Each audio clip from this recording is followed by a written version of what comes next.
महाकुंभ 2025 में कई बाबा चर्चा में आए हैं, जिनमें से एक और नाम जुड़ गया है बिजनेसमैन बाबा। जी हां, बता दें बिजनेसमैन बाबा की चर्चा में आने की वजह थे उनके दावे, जिनमें उन्होंने बताया कि वो करोड़ों के मालिक थे, उनके खातों में करोड़ों रुपए हैं और अब वे ये सब छोड़कर भगवान की शरण में आ गए हैं। लेकिन जब बिजनेसमैन बाबा के बारे में पता किया गया तो मामला कुछ और ही निकला।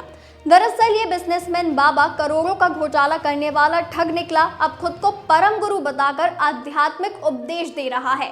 बता दें कि बिजनेसमैन बाबा के नाम से फेमस हुए शख्स का नाम राधे श्याम है, जो कभी फ्यूचर मेकर कंपनी का चेयरमैन था। उसने करोड़ों का घोटाला किया था। फ्यूचर मेकर कंपनी का CMD रहा राधे श्याम महाकुंभ में अपने प्रवचनों से लोगों को लुभा रहा है। राधे श्याम कभी आलीशान कारों में घूमता था और करोड़ों की संपत्ति का मालिक हुआ करता था, लेकिन एक दिन उसकी कंपनी पर 1200 करोड़ रुपए की ठगी का आरोप लगा और उसे जेल जाना पड़ा। जी हां, आपको बता दें कि 5 साल जेल में रहने के दौरान उसने गीता लिखी। जनवरी 2022 में रिहा होते ही उसने सब कुछ त्याग कर आध्यात्मिक जीवन का रास्ता अपना लिया और परम धाम नामक संस्था की स्थापना की।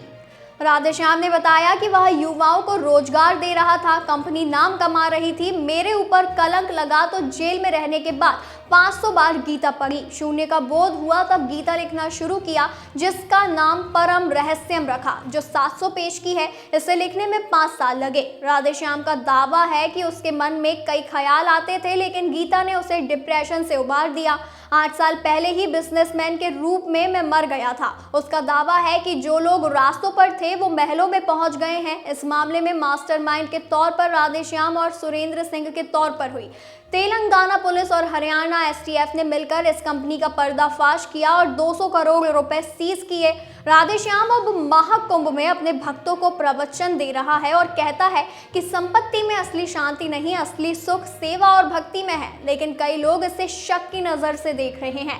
कई सोशल मीडिया यूजर सवाल उठा रहे हैं कि क्या यह आध्यात्म के नाम पर नई ठगी है, वहीं कहीं ये नया बिजनेस मॉडल तो नहीं है। लेकिन इन विवादों के बीच बिजनेसमैन बाबा का दावा है कि उसने जीवन का असली उद्देश्य समझ लिया है और अब लोगों को सही राह दिखा रहे हैं।